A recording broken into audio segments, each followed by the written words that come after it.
Welcome back to Oklahoma Live. Peggy Doviak with the D.M. Wealth Management is here to help make 2013 our most prosperous year yet. And this time we're focusing on the finances of those in their 40s and 50s. Great group since they're getting ready to retire. Thanks for being here. Happy to be here. Yeah, we on always this pretty love snow day. Yes, we're glad you made it here. Absolutely. So the first thing that we need to do is confirm retirement needs, right? Yes, the first thing you need to figure out is how many resources do you have?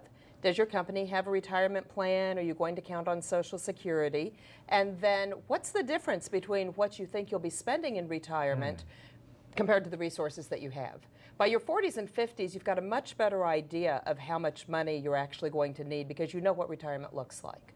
Yeah, I was going to say, that's got to be difficult to know how much you're going to spend. And you just look at how much you're spending now and how much you think your lifestyle looks similar or different to the way you currently are. And then look at your life expectancy. Oh, sure. That's right. Yeah, 30 years in retirement is a long time to save money for, absolutely. Because, yeah, I mean, you might have to factor in the difference in how much you're traveling, in a sense, if you're not working any longer. So deductions there may be additions somewhere else. Offset by additional expenses. That's right. A lot of people find when they first retire, they actually spend as much money as they were when they were working. It's just done differently. Then when you get older, you spend the money in medical. Yeah. So a lot of times you need close to 100% of what you're currently making. Sure. Wow. Interesting. Okay. So then we have to choose the appropriate plan for us because there are so many retirement plans out there. How do we know, how to go about that? Your best bet's general if your company offers a retirement plan to participate in it. You know, especially if there's that match like we talked about before, or if there's just a really good tax deferred way to set aside a large amount of money.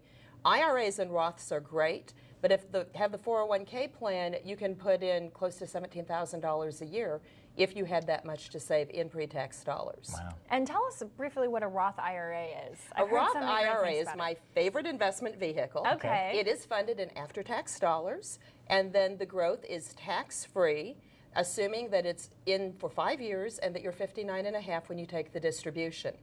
The cool thing about the Roth, especially for people in their 20s and 30s, is if you need to take the money out, there is no 10% penalty. Oh, okay. So because you've already paid your taxes, that penalty's gone. You do have to pay the taxes and the penalty on growth.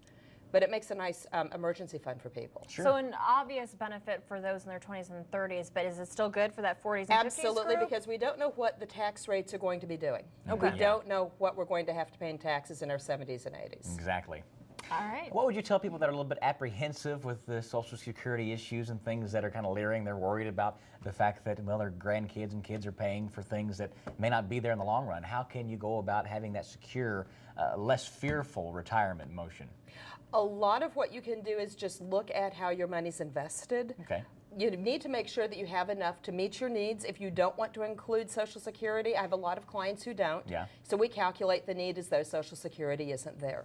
Then you look at your risk level when you're putting together your portfolio. What kind of mutual funds have you selected so that you really understand what you own?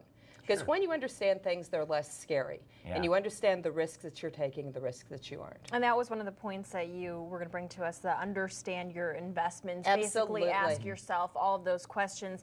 The last thing you want us to consider is manage risk. Yes, because by your 40s and 50s, you have accumulated more assets. Sure. So you may have a greater need for life insurance or property and casualty. Make sure if you've got policies, how up to date are they? Make sure that you don't have risks that are insured twice. Make sure that you don't have gaps in coverage. So it's a good way to try to stay safe. Okay, and of course this is educational, not advice. It doesn't work for everybody. But if they want advice, they can contact you, can't they? Absolutely. DM Wealth Management at www.dmwealth.com. All right. Well, thank you so much. Thank you. I appreciate it.